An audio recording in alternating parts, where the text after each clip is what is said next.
Chapter 42. Had Elizabeth's opinion been all drawn from her own family, she could not have formed a very pleasing opinion of conjugal felicity or domestic comfort. Her father, captivated by youth and beauty, and that appearance of good humour which youth and beauty generally give, had married a woman whose weak understanding and illiberal mind had very early in their marriage put an end to all real affection for her. Respect, esteem, and confidence had vanished forever, and all his views of domestic happiness were overthrown. But Mr. Bennet was not of a disposition to seek comfort for the disappointment which his own imprudence had brought on, in any of those pleasures which too often console the unfortunate for their folly of their vice. He was fond of the country and of books, and from these tastes had arisen his principal enjoyments.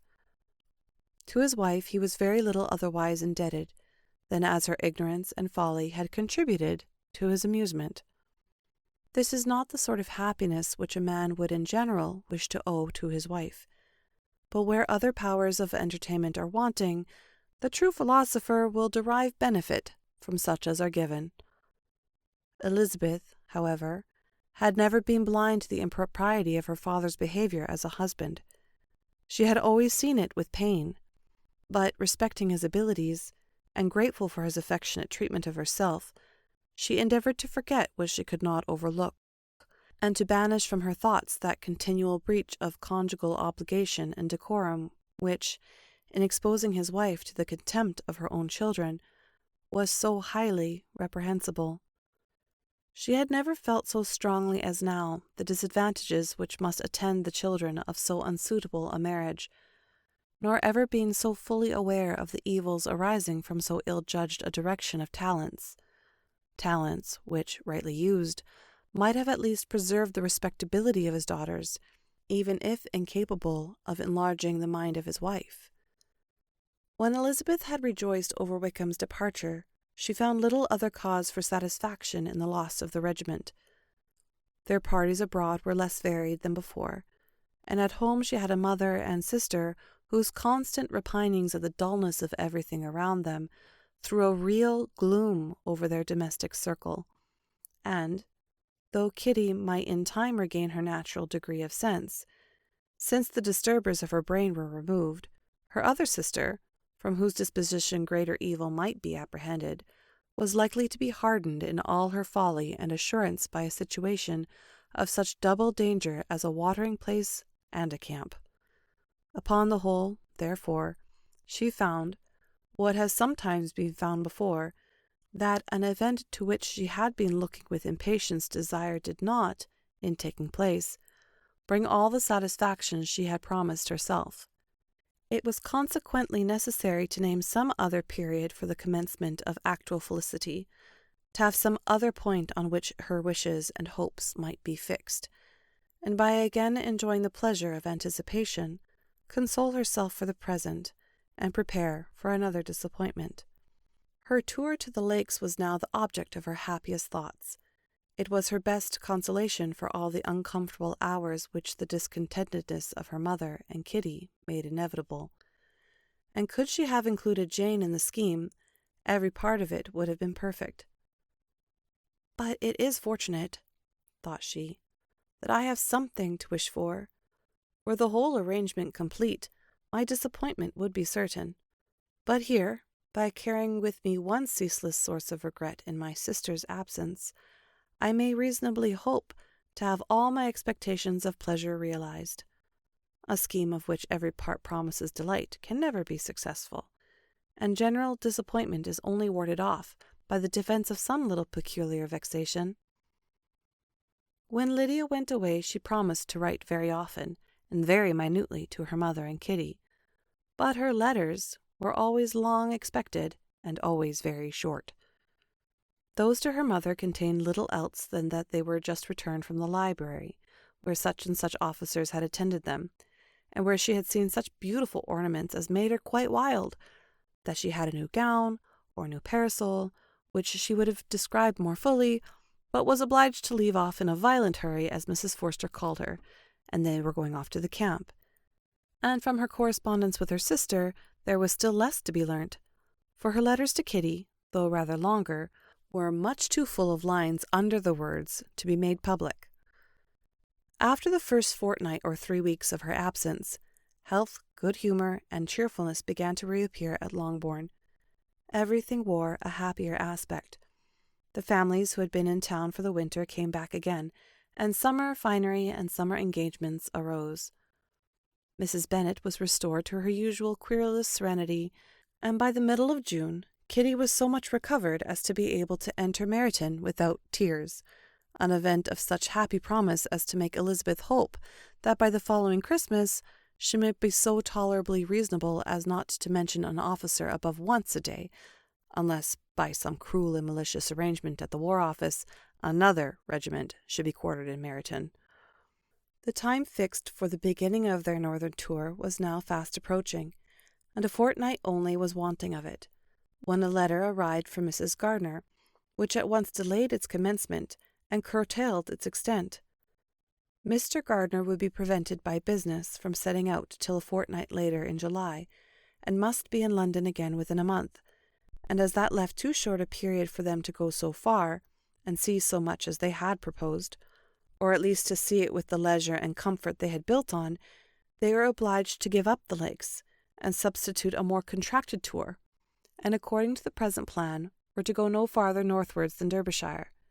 In that country there was enough to be seen to occupy the chief of their 3 weeks, and to Mrs. Gardiner it had a peculiarly strong attraction. The town where she had formerly passed some years of her life, and where they were now to spend a few days, was probably as great an object of her curiosity as all the celebrated beauties of Matlock, Chatsworth, Dovedale, or the Peak. Elizabeth was excessively disappointed. She had set her heart on seeing the lakes, and still thought there might have been time enough. But it was her business to be satisfied, and certainly her temper to be happy, and all was soon right again. With the mention of Derbyshire there were many ideas connected. It was impossible for her to see the words without thinking of Pemberley and its owner. "But surely," said she, "I may enter his county without impunity, and rob it of a few petrified spars without his perceiving me." The period of expectation was now doubled. 4 weeks were to pass away before her uncle and aunt's arrival, but they did pass away, and Mr. and Mrs. Gardiner, with their 4 children, did at length appear at Longbourn. The children, 2 girls 6 and 8 years old, and 2 younger boys, were to be left under the particular care of their cousin Jane, who was the general favourite, and whose steady sense and sweetness of temper exactly adapted her for attending to them in every way, teaching them, playing with them, and loving them. The Gardiners stayed only 1 night at Longbourn, and set off the next morning with Elizabeth in pursuit of novelty and amusement. One enjoyment was certain, that of suitableness of companions, a suitableness which comprehended health and temper to bear inconveniences, cheerfulness to enhance every pleasure, and affection and intelligence, which might supply it among themselves if there were disappointments abroad. It is not the object of this work to give a description of Derbyshire, nor of any of the remarkable places through which their route thither lay. Oxford, Blenheim, Warwick, Kenilworth, Birmingham, etc., are sufficiently known. A small part of Derbyshire is all the present concern.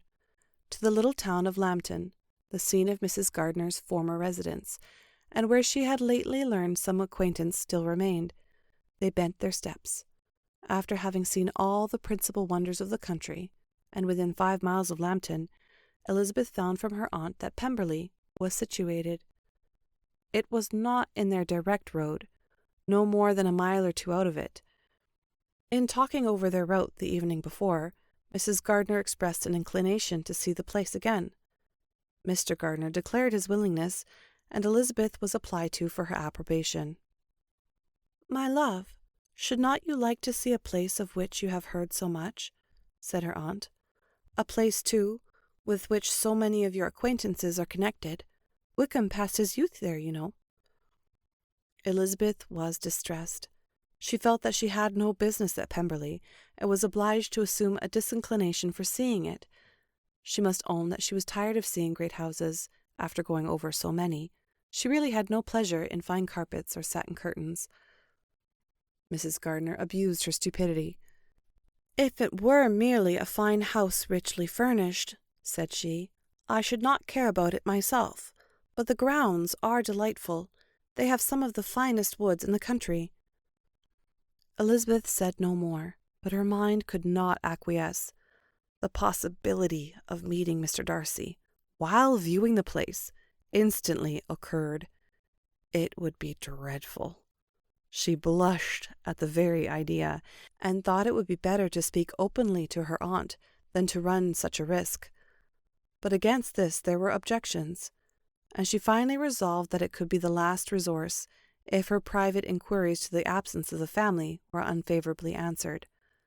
Accordingly, when she retired at night, she asked the chambermaid whether Pemberley were not a very fine place, and what was the name of its proprietor, and, with no little alarm, whether the family were down for the summer. A most welcome negative followed the last question, and her alarms now being removed, she was at leisure to feel a great deal of curiosity to see the house herself.